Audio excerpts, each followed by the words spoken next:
The new CEO assistant the company hired is a scheming woman. Not only does she play dumb and act cute in front of me, but she also has the nerve to lecture my fiancé, who came to pick me up after work. Madam, the entire outfit you're wearing could fund 2 charity schools. What a modern day, let them eat cake moment. If it were me, I'd stay home after getting engaged, supporting my husband, and preparing for children instead of parading myself in public. After saying this, she even winked at me mischievously, right, CEO? I didn't respond, and instead called over the HR director. Where did we hire this kind of woman from? Does she think she can pull off some CEO romance drama with me? Fire her immediately. When on my very first day parachuted into headquarters as CEO, I was already fuming with rage. I don't know if the HR department was slacking off, but they actually assigned me such an idiotic CEO assistant. I've had people call me boss, sir handsome, even rich kid. But this was the first time in my life someone called me master, and in front of the whole company no less. Master, how do you turn on this coffee machine? Hearing that I nearly spat out my tea. Master, Miss Lucy, just call me CEO, or Mr. Miller. I tried to lower my voice to keep from laughing out loud. This is the office. I can't afford to lose my dignity as a leader. Lucy Ross shifted her gaze from the coffee machine to me, flashing a sweet smile. I just think calling you master feels more intimate, you know. I was momentarily speechless. I hired you to work. You're the employee. I'm the boss. What else with the intimacy after work? We don't even need to know each other. Just call me CEO. Good Lord, if she called me, that in public my reputation in this industry would be ruined. This time Lucy Rose didn't insist. She bounced in place, tilting her head and widening her eyes at me. Okay, I'll listen to you, master. Then she immediately covered her mouth with both hands, muffling through her fingers. Oh no, CEO. Before I could say another word, she scooped up the files on the desk and skipped out of the room. Who knows where she was off to? I watched her retreating figure, pink overalls, white flats, and a pair of twin ponytails. Why does this outfit look increasingly familiar? It's like something I've seen in one of those youth idol dramas. At this thought, an audio clip automatically played in my mind. First of all, I'm not someone you can just order around. Secondly, I quickly shook my head to clear my thoughts. If people found out that a CEO like me still watched such dramas, where would I put my face? So looking at how this girl seems a bit off her rocker, maybe I should just notify HR to fire her. Better than having her embarrass me in public later too. I spent the whole day sitting intently in front of my computer, looking very diligent. After playing a few rounds of Spider Solitaire and some browser games, then browsing through a few Reddit posts, I was completely idle. After all, there's not much going on in my own company. Might as well check the surveillance feed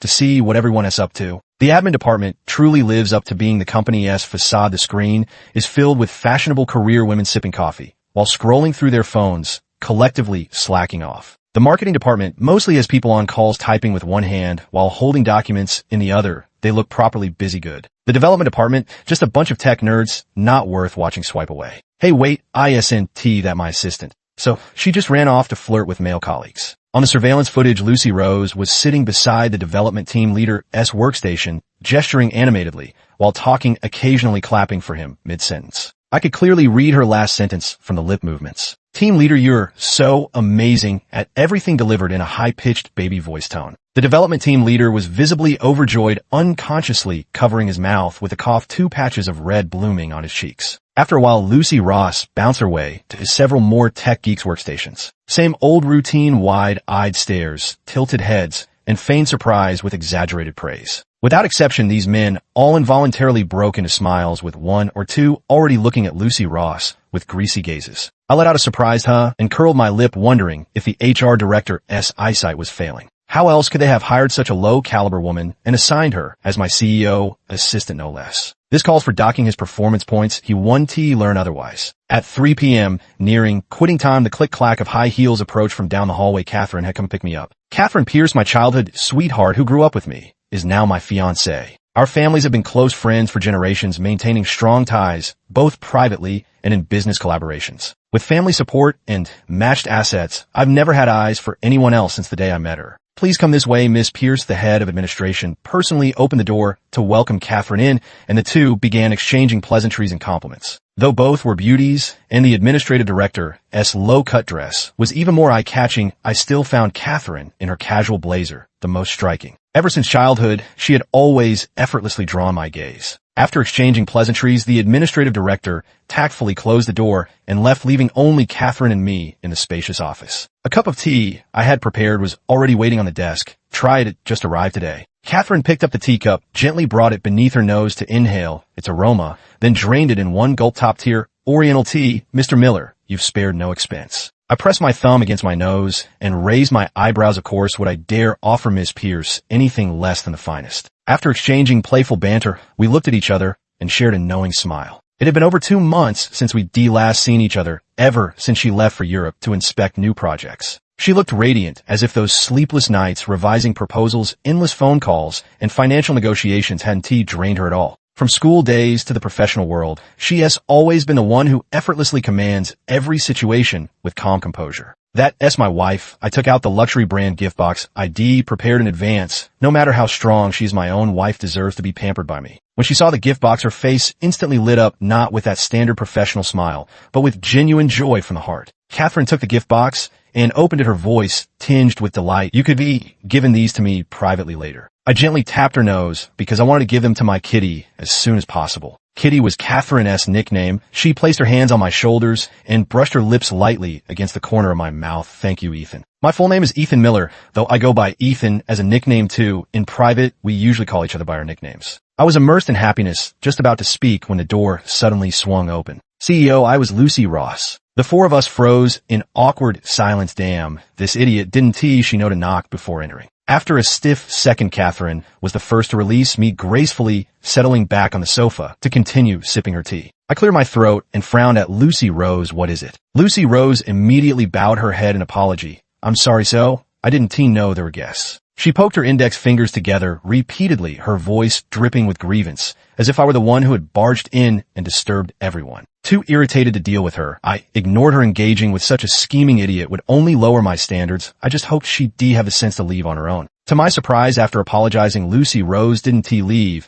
but instead bounced over toward Catherine. I seriously wondered if she had some leg problem, was bouncing the only way she could move. She wasn't exactly slim to begin with that baby fat, and this forced cuteness didn't make her adorable at all. Just came across as a complete idiot. You're so beautiful and elegant, Ma, and Lucy Rose grabbed Catherine's hand and started gushing. Thank you, you're quite adorable, too. Catherine maintained her usual poised smile, deftly withdrawing her hand. Lucy Rose studied Catherine as if appraising a work of art, her eyes roaming up and down her figure. Lovely lady, I'm the master's assistant. You can come to me for announcements whenever you visit. Lucy Rose suddenly covered her mouth. Oh no, I mean the CEO. The CEO told me not to call him that in public. Damn it, this wretched woman actually said that now my fiancé is bound to misunderstand. Faking sweetness and cuteness while subtly asserting dominance. It seems this woman harbors some inexplicable hostility toward Catherine. I was just about to tear into this damned woman when Catherine shot me a look. I'm Catherine Pierce, CEO of Apex Innovations. Pleasure to meet you. Apex Innovations, a giant in the industry. I didn't believe Lucy Rose hadn't heard of it. Sure enough, upon hearing Catherine's words, Lucy Rose once again feigned surprise, widening her eyes dramatically. Ms. Pierce, your reputation precedes you. Everyone knows about you and Mr. Miller. I rolled my eyes inwardly. This woman really had a way with words, making it sound like my engagement with Catherine was some shameful secret. Ms. Catherine, you have such exquisite taste that clearly a bespoke suit must have cost a fortune. Before Catherine could respond, Lucy Ross abruptly changed tack. Did you know there's still so many children in this world who can't afford food or education? That outfit you're wearing could fund 2 charity schools. What does this woman mean? Does she look down on us wealthy people, not to mention our company? But any company with substantial assets donates generously every year for the sake of a good reputation. Kathleen gave me a look that said, keep calm.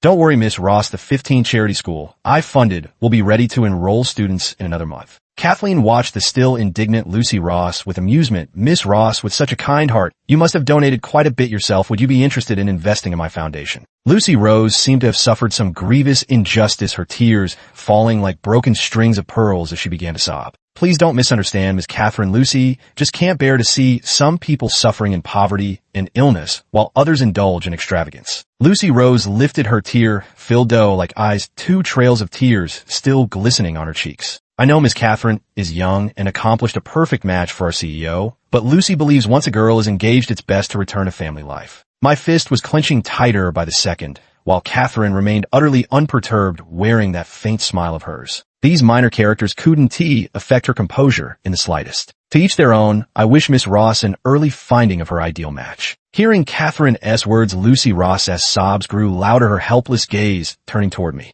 CEO, Lucy just cares about you too much. If she said anything wrong, please don't take offense, Miss Catherine. By the end, Lucy Ross was sobbing uncontrollably, covering her face as she ran out of the office.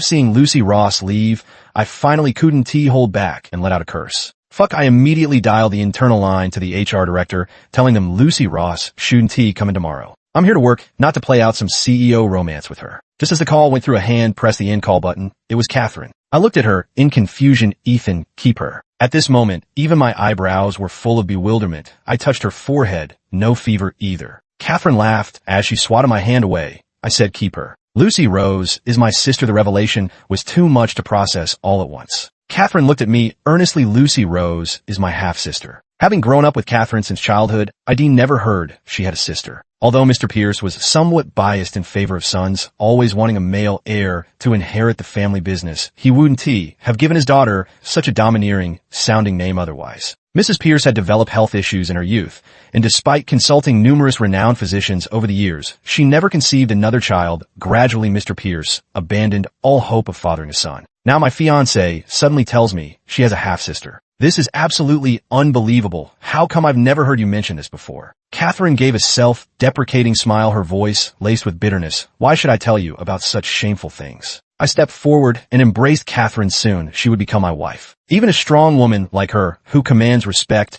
and appears invincible in public, needs tenderness in private with me. She is my most beloved confidant and partner in this life. After a while, as her emotions gradually settled, she sat down and began telling me about Lucy Ross. It turned out Mrs. Pierce couldn't bear a son, which had been a source of constant anxiety for Mr. Pierce. After a failed IVF attempt, Mr. Pierce drowned his sorrows in alcohol, and in a half-sober, half-dazed state, ended up sleeping with his assistant. Overcome with guilt toward his wife, Mr. Pierce gave the assistant a large sum of money and made her leave the city. The assistant didn't dare refuse. She took the money and moved away, remaining completely out of contact all these years. It wasn't until 7 years later, after Mrs. Pierce passed away, that the assistant somehow got wind of the news and reached out to Mr. Pierce again. Mr. Pierce had just learned that he had an illegitimate daughter. The paternity test confirmed that this illegitimate daughter was Lucy Rose. When did you first learn about Lucy Rose's existence? Catherine replied, 7 years ago, which meant that from the very first time the assistant contacted Mr. Pierce after Mrs. Pierce's death, Catherine had already discovered this fact. But she had just started college. 7 years ago, after Mrs. Pierce passed away, Catherine became so thin she looked like a gust of wind could blow her away. During that time, she was like a rag doll that had lost its soul, her eyes filled with despair and emptiness. I was afraid she might do something reckless, so I stayed by her side every day, trying to cheer her up and taking her on trips around the world to distract her. With her mother's death and the evidence of her father's affair right in front of her, even with me by her side, I can't imagine how she managed to pull through. I wrapped my arms around Catherine, squeezing with all my might, as if trying to press her into my very being. Katie, I'm sorry, I should have noticed sooner. I'm so sorry, truly sorry. Catherine patted my back, comforting me. Instead, it's all right, Ethan, it's all in the past now. After steadying my emotions, I asked Catherine, Katie, what should we do next? My father's getting old and senile, sending such a useless waste to compete with me. How could I not play along with his wishes? She slowly rose to her feet and looked at me, her eyes filled with unmistakable resolve and a hint of excitement at toying with her prey. Since you want to steal my fiancée, let us play along with her and catch the turtle in the jar. What do you say? 6 the next day, as soon as I entered the office, I saw Lucy Ross with red swollen eyes, looking completely distraught. CEO, Lucy was being unreasonable yesterday. Will you forgive her? Lucy Rose apologized to me in that soft, saccharine voice of hers. That voice, it grated on my ears. After mentally cringing, I kept a straight face and simply responded with an MHM. Unsure of how to interpret my reaction, Lucy Rose stood there silently fidgeting with her fingers. I randomly clicked through a few files on my computer, pretending to be busy. Go ask the CFO for the budget report on this project. Okay, CEO, another pitiful response. Put an ice pack on your eyes. Lucy Ross suddenly turned around, her eyes widening again to shock and then gradually turning to delight. Thank you, CEO. Lucy understands, Lucy Rose said cheerfully before skipping away again. She didn't notice the disdain in my eyes, probably still lost in her own fabricated charm, thinking any man would fall for her tricks. In the following days, no matter how outrageous Lucy Rose's actions were, I forced myself to endure watching her jump around like a clown. As a CEO, I had to maintain an aloof persona at all times. Apart from meetings, I rarely spoke during other times. But when Lucy Rose came to me with her idle chatter, I still politely humored her with a few responses, including, but not limited to, oh sure, whatever. Yet even with just these minimal acknowledgments, Lucy Rose seemed to get a shot of adrenaline, performing with even more enthusiasm. Her voice grew increasingly saccharine, her speech more affected, frequently tilting her head back to gaze at me with those sparkling wide eyes. As if there was something wrong with her eyes, especially during meetings when she'd give reports. The way she looked at me could practically form silk threads. When the meeting ended and before everyone had left, she suddenly shrieked in that baby doll voice, "CEO, you're just so amazing." The others stifled their laughter out of respect for me, their faces turning red as they hurried to escape the awkward scene. Before leaving, the head of administration gave me a meaningful look and walked away with a smirk. I wished I could crawl into a hole. It felt as disgusting as swallowing a fly. After work, I fled the suffocating office as fast as I could. Starting the Lamborghini, I dialed Catherine's number to ask her out for dinner. No answer after the first call. My Katie must be buried in work again. She forgets to eat when she's absorbed in work, and over time, it's ruined her stomach. I need to go buy her some midnight snacks, so she doesn't end up grabbing whatever is convenient after work. Just as I was about to accelerate after leaving the underground garage, Lucy Rose suddenly appeared out of nowhere, giving me quite a fright. I rolled down the window and stared at her with a grave expression, silently asking what she wanted. "CEO, could you take Lucy home? My little electric scooter ran out of battery." Following her gaze to the scooter shed, I saw rows of electric scooters, among which a pink one plastered with cartoon stickers and fluffy decorations was presumably hers. Thinking I didn't understand, she cooed in a sickly sweet voice, "It's my scooter, see that pink one over there." I was even more speechless. I can tolerate fools, but I can't stand idiots. For my Catherine, I'll endure it. The whole way Lucy Rose kept chattering nonstop, giving me a headache with her meaningless drivel. Her incessant noise had me frowning the entire journey. After this is over, I'll have to change the car seat cushions too. I can't let my beloved car retain any trace of that foolishness. "CEO, let us go eat there, an amazing ramen shop below Lucy's apartment," she chirped. After speaking, she leaned in closer to look at me. "Lucy's treating, you know. Not going well. Of course, the CEO is used to gourmet delicacies. Why would he eat commoners' food?" I had no time for her nonsense and floored the accelerator to her apartment building. "You're not afraid Miss Catherine might get jealous, are you?" "Wow, now she is trying reverse psychology." Lucy Rose started muttering to herself again, feeding me her twisted logic. "Lady Catherine is wealthy and elegant. She must have plenty of men surrounding her. Unlike Lucy, who never speaks to any men besides her work and the CEO." "Seriously, sis, how can you say that with a straight face? Wasn't T at you who was flirting and batting her eyelashes at the male colleagues in the development department just the other day?" Lucy still believed that girls should have self-respect and self-love. Once you have someone you like, you shouldn't have ambiguous relationships with other men. Good grief, does she think rich people are living in the Victorian era? How brainwashed must she be? If I hadn't received a proper education, I might have actually believed her nonsense. 8 ramen shop, 2 bowls of beef noodles. 1 bowl costs $18 with 4 thumb-sized pieces of beef in it. I have to admit the taste wasn't bad. Lucy Rose watched me eat the noodles with a somewhat haughty expression. Today, the CEO has touched mortal life for Lucy's sake. Lucy will remember this day forever. I nearly choked on my noodle soup. What does she mean by mortal life? Does she think I'm some kind of angel who doesn't eat human food? For heaven's sake, I'm human too. I love hot pot rice and big plate chicken just like anyone else. Every time Catherine and I go grocery shopping, we end up buying loads of junk food. Since when do rich people have to avoid carbs? Do we have to dine on caviar and lobster every meal to prove we're high class? This is absolutely ridiculous. I may be wealthy, but I'm not an idiot. I'll still use coupons when I have them. For heaven's sake, stop spouting such nonsense. I beg, you just let me eat this meal in peace. Lucy Rose was being considerate by picking all the beef from her bowl and giving it to me, resting her chin on both hands as she watched me eat noodles. She looked utterly love-struck. I didn't show any disgust or rejection if I refused. Who knew what kind of scene she might make in public? I have my dignity to maintain, damn it. If I hadn't promised Catherine, how could I only be seething with helpless rage inside? After the meal, Lucy Rose even invited me to her place for a visit. I maintained my CEO persona, striding out of the ramen shop with a perfectly stoic expression before flooring the accelerator and speeding away. If I hadn't left right then, my fist would done the talking. That's exactly how it happened. Lucy Rose definitely left that car mirror on purpose. Ethan swears everything he said is true. I widened my eyes, dramatically gazing at Catherine with earnest admiration. Catherine flicked my forehead, keep imitating her, and I'll make you French kiss her as punishment. Damn you, woman, you're too cruel. Catherine laughed heartily. If that were really the case, I bet Lucy Ross would be overjoyed. I'm a pure and virtuous boy who keeps himself clean. I want no one but my kitty. I planted a firm kiss on Catherine's forehead. Damn you, woman, you'll never escape my grasp in this lifetime. Don't even think about running away, whether it's to the ends of the earth or the corners of the sea. I'll find you. I'll show you who really runs New York. His chiseled face wore a bloodthirsty, yet icy expression, 3 parts mockery and 5 parts tenderness. Kathleen grabbed a pillow and threw it at me. You're insane. If I catch you peeking at my romance novels again, I'll kill you. I ran away laughing, haha.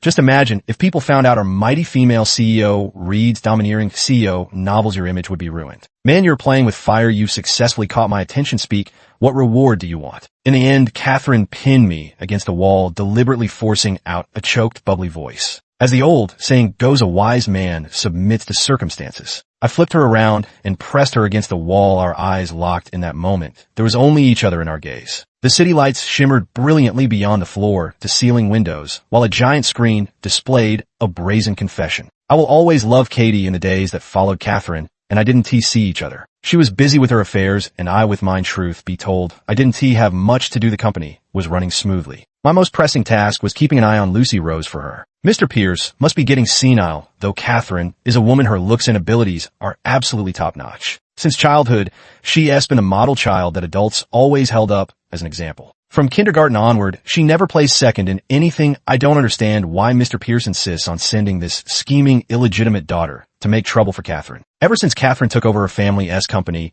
its annual performance has nearly quintupled or sextupled. From top to bottom, there wasn't a single person in the company who didn't respect her. Logically, Mr. Pierce should have been pleased. Could it be that? Has Mr. Pierce's soul been suppressed? Those controlled by such forces retain self-awareness, but failure to act as commanded results in the erasure of their very personhood. Could it be that the world I'm in is just a novel and Catherine and I are merely the villainous supporting characters, while Lucy Rose is the scheming female lead? Oh my God, what on earth is all this nonsense? I shook these thoughts out of my head. I swear I'll never peek at Catherine's phone to read her novels again. 10. Logically speaking, working in my own company as the lofty CEO should make my days effortless. So why does coming to work feel like attending my own funeral every day? Oh right, it's because of that damned assistant constantly hovering around me. CEO, this is a love-filled coffee made by Lucy herself. Lucy Rose carefully handed it to me, blowing on the coffee with her mouth. Hey sis, don't blow on it with your mouth. Your saliva's getting in there. These days she's been clinging to me more and more, with that lovesick look in her eyes growing increasingly obvious. No matter the occasion, she looks at me with that same infatuated, starstruck gaze. It's been absolute torture for me. I'm sure everyone's gossiping behind my back. Normally, such a low-level character wouldn't even warrant mine and Catherine's attention. I have 1,000 ways to ensure she'll never make waves again.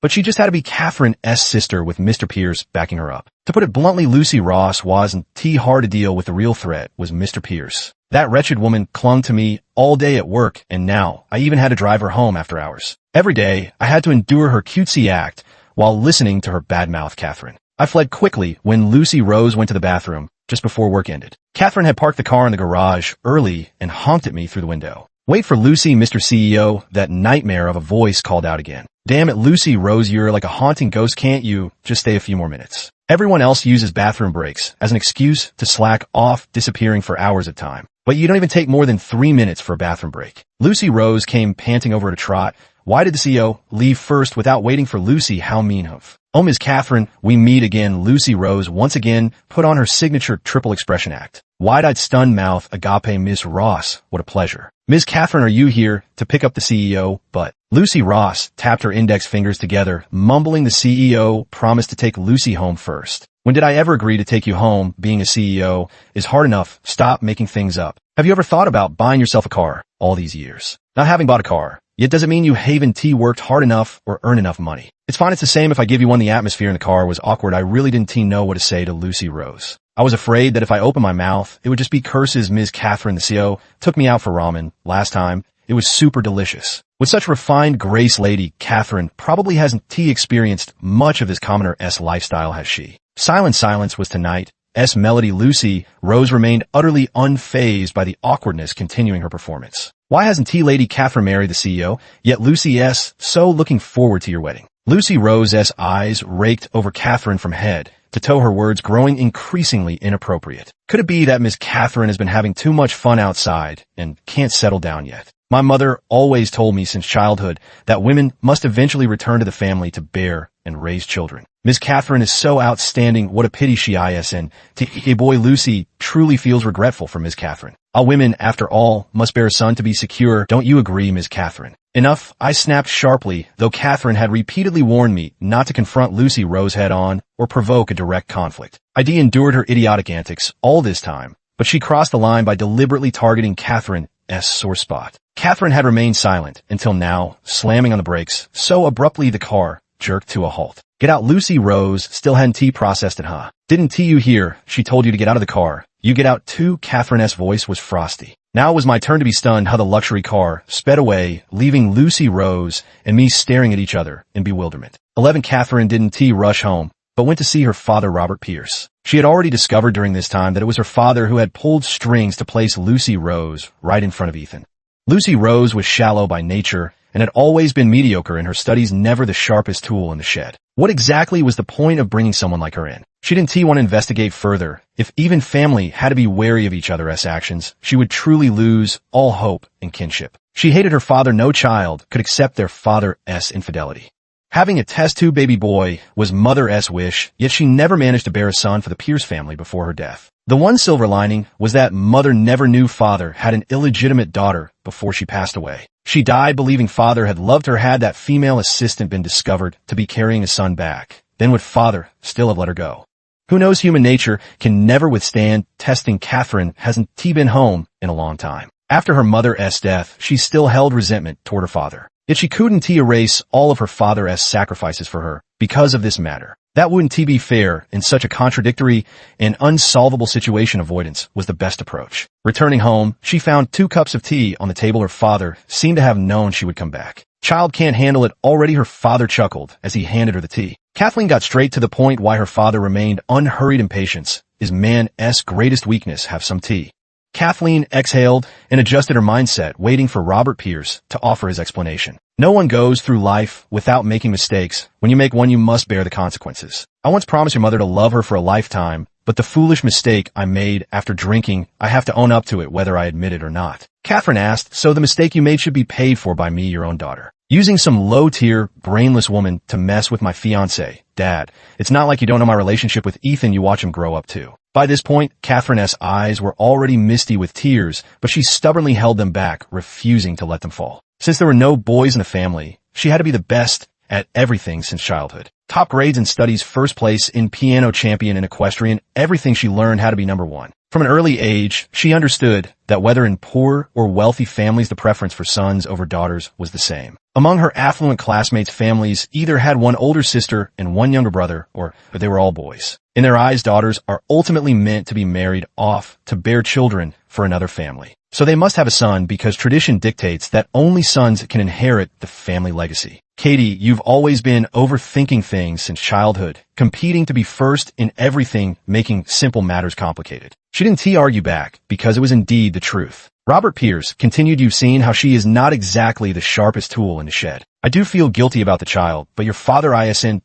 someone who can't tell right from wrong. When she demanded a seat on the board, I flat out refused. I told her I'd give her more money than she could spend in a lifetime, let her live like high society, but she said no amount of money could replace the family bond she'd lost. Later she asked to work at Ethan's company. I knew exactly what she was scheming. She just wants to compete with you. If she can't compete in career and inheritance, then she'll compete for men. That foolish child is jealous of you from the bottom of her heart, want to take what's yours. Kathleen spoke coldly. Does she think everything I have now was stolen from her? Don't forget she's the illegitimate child, and you, Dad, are the real culprit in this story. Robert Pierce's eyes grew increasingly remorseful. Years of being in high positions had given him an intimidating aura that kept people at a distance. At this moment, his face was filled with embarrassment. I know Ethan, well, that boy wouldn't act recklessly. So when Lucy proposed getting close to him, I let her. Having her under your watch puts my mind at ease. On the way back, Catherine finally broke down in tears. Her mind replayed the words her father had said as they left. I know everything you've done, Katie. Your father is sorry, but he only wants your happiness.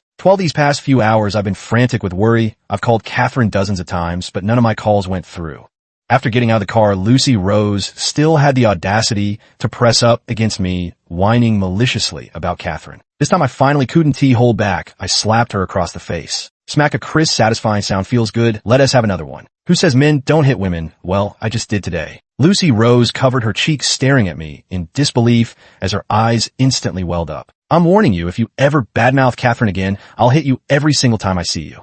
I suppressed my anger, and turned to leave afraid I wouldn't be able to resist slapping her again. First I took a taxi to her apartment, but she wasn't there. Then I went to Catherine's company, but she was there. Either Lucy Ross is Catherine's half-sister so. With Catherine in this emotionally overwhelmed state, she must have gone home to find Mr. Pierce. On the way to Mr. Pierce's house, I received a text from Catherine. Ethan, I'm quite sane right now. I just want to be alone for a while. Reading the text finally put my mind at ease. The fact that she could still joke with me showed she'd already come to terms with things considerably. A strong woman, someone who remains unaffected by everything, but rather someone who can quickly adjust her negative emotions and derive the optimal solution from them. That is my wife for you, though. I still plan to go find her. She said she wanted to be alone for a while. When I find her, I'll just keep my distance and watch over her without saying a word. Alright, I should also buy some of her favorite snacks, barbecue, beer, crayfish, that sort of thing. After she has done grieving, she'll definitely want to feast, turning sorrow into appetite. Halfway there, a text message popped up on my phone from Lucy Rose. If you want to know everything, come alone to 186 West Lane. Looks like slapping her twice today actually worked. Otherwise, it would be taken forever to figure out what she's really up to. Damn, I wish I were one of those domineering CEOs from novels. This way, I can wield absolute power, making the whole of New York grovel at my feet. Instead of swallowing my pride and playing along with this woman's domineering CEO, falls for me fantasy every day. Catherine's feelings toward this younger sister are too complicated. She forbade me from hiring a private investigator, let alone harming Lucy Rose. After all, she is still her sister. I can tell Catherine wants to resolve this peacefully, which is why she keeps postponing the confrontation. Family ties are truly the most complicated thing in this world. 13. West Lane number 186. The ramen shop was still packed with customers. I entered the residential area, following the address in the text message. Judging by the environment and layout, these were buildings from 20 years ago. Why would Mr. Pierce arrange for his own daughter to live in such conditions? He is not that petty. For my birthday last year, he even gifted me a penthouse in the city center. Puzzled, I entered the building. The door wasn't closed, left slightly ajar. I pushed the door open to find Lucy Rose clutching a liquor bottle, cheeks flushed and a bruise lingering at the corner of her mouth. CEO, you're here, she slurred, then squinted and shook her head. No, not CEO, brother-in-law, he. I stepped forward and looked at her. What exactly do you want to do? Lucy Ross chuckled again, the alcohol making her words somewhat incoherent. You know, brother-in-law, you know about my background, don't you? A bastard child, haha. I'm just a bastard child that everyone in society looks down upon, haha. I asked again, what exactly do you want to do? Lucy Rose staggered to her feet, her voice no longer affected. I'm Catherine's half-sister, aren't you surprised? She let out a self-deprecating laugh. Ha, seems like I've been the only clown all this time. I sighed helplessly and said, if you know your own limitations, you should live properly instead of acting spoiled and foolish all day long, annoying everyone. Who falls for that act these days? Lucy Ross chuckled, stumbling slightly. That how it always plays out on TV. The male lead rejects the beautiful, wealthy heiress and insists on marrying the utterly useless, troublesome female lead. My God, so you're actually aware of this yourself? What is the point of this? She countered, why must everything have a point? If there must be meaning, then the meaning of what I'm doing is to make Catherine's life miserable. Why is she the heiress to billions while I'm just the illegitimate daughter who has to hide in the shadows? I know I'm not particularly capable, but I just want to ruin things for her. Career and love are what she cares about most. I'm going to take it all away. Ha ha ha ha. Wait, seriously, sis, you can't be for real. With your stupid look like that, who would ever fancy you? You don't even know how to file taxes every month. What else can you possibly take over? Before seeking revenge, could you at least make some plans with your current state? Even if you were reborn 10 times, you still couldn't outdo Catherine. I don't know what to say anymore. I truly can't comprehend her way of thinking. 14. Lucy Rose staggered toward me, her voice slipping back into that sickly sweet tone. Brother-in-law, look at Lucy. She pouted at me. I assented. Lucy, adorable. Lucy wants to be with brother-in-law too? Let us make sister feel hurt. Don't you want to know how much you mean to her? Lucy Rose pressed closer, the stench of alcohol wafting into my nostrils, making me nauseous. She spread her arms, trying to hug me. Brother-in-law, stop pretending. I want to see that fawning look you put on for my sister too. Give Lucy a hug, please. In the end, I couldn't hold back and kicked Lucy Rose to the ground. I can tolerate retaliation from rivals, but I can't stand idiots thinking they're clever. Lucy Rose, you're utterly shameless. Do you really think Catherine doesn't know about all the things you've done? You idiot, an idiot worthy of being displayed in a museum. If Catherine wanted, she could make you vanish from this world without a trace, instead of repeatedly tolerating your antics right under her nose. Still fuming, I gave her another kick in the rear. If I don't beat some sense into you, you'll never learn. So young and already scheming like this. Still using such low-level tricks, you're truly disgracing Mr. Pierce and Catherine. When I mentioned Mr. Pierce, she instantly became unhinged. Ha ha ha, Robert Pierce. is nothing but a spineless coward who dares to act, but never takes responsibility. All these years, has he ever given me a single moment of attention? Lucy Ross's hair was disheveled, tears streaming down her face. You wouldn't know this, would you, from childhood through school? All my tuition was paid by my mother selling her body. Robert Pierce never even gave us living expenses. That money should have been enough to support you until adulthood. She seemed to find this hilarious. That money was long ago stolen by my heartless uncles. How if I were a boy would Robert Pierce have disowned me? Yes, so heartless when he found out I was a boy, he made my mom get an abortion. My mom,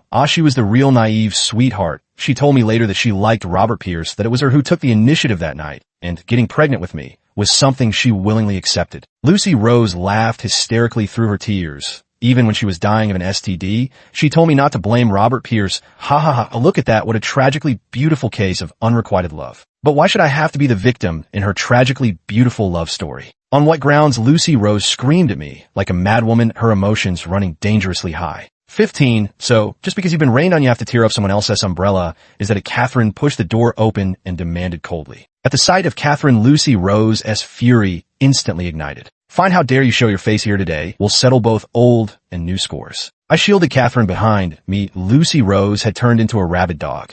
Catherine took 2 steps forward. This is the house I bought. Why can't I come here? What did you say? Lucy Rose seemed to have heard something unbelievable. Kathleen sneered. Did you really think all those years of tuition fees were covered by the school's poverty assistance program? Do you think those who bullied you at school would apologize to you for no reason? Do you really think the rent for an apartment near downtown is only $1,000 a month? Catherine stepped closer. Or did you think your little tricks could seduce my childhood sweetheart fiancé? Or perhaps steal my billions? Catherine lifted Lucy Rose's chin with her index finger, forcing her to meet her gaze. Even if I handed over my fiancé and the family fortune to you, what makes you think you could handle it? Can you handle it? Lucy Ross had nowhere left to retreat, staring blankly at Catherine. Exactly, the waters here run too deep. Lucy Rose simply couldn't navigate them. Lucy Rose stared for a long time without saying a word. She never imagined that all these years it was her most despised and hated sister who had been protecting her. She wanted to ask why, but the words wouldn't come out. She knew she was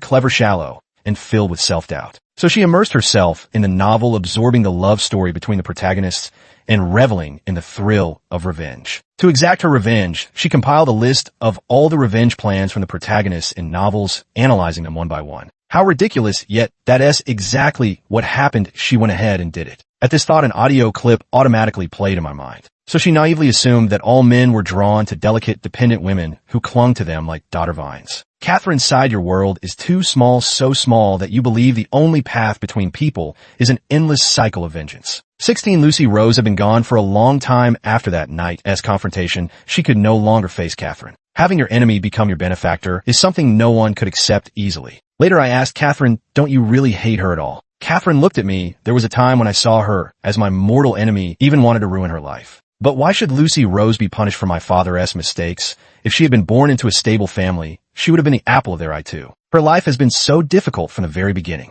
I held Catherine momentarily at a loss for words. Because I'm a boy benefiting from inherent societal advantages that allow me to naturally inherit the family business. Just this single step alone required Catherine to exert many times more effort than I ever did. Those words of encouragement and comfort stuck in my throat like fish bones, choking me until tears were all I could shed. Silly Ethan, why cry? Compared to the countless people still struggling at the bottom of society, I've been far, far luckier. Several years later, Mr. Pierce passed away and Catherine took complete control of the family business. 6 years have passed since I got engaged to her, and at first my parents had some reservations. But as her business grew larger and gradually surpassed our family enterprise, my parents became unstinting in their praise of her. After a candlelit dinner, Catherine was slightly tipsy. Aren't you afraid I might surpass you and then swallow your company whole? I pressed a kiss to her forehead, the candlelight reflecting in both our eyes. For you, I'd gladly endure any hardship. Catherine extended her hand to me. Bring out that 10-carat diamond ring. Now, this lady says yes. The end.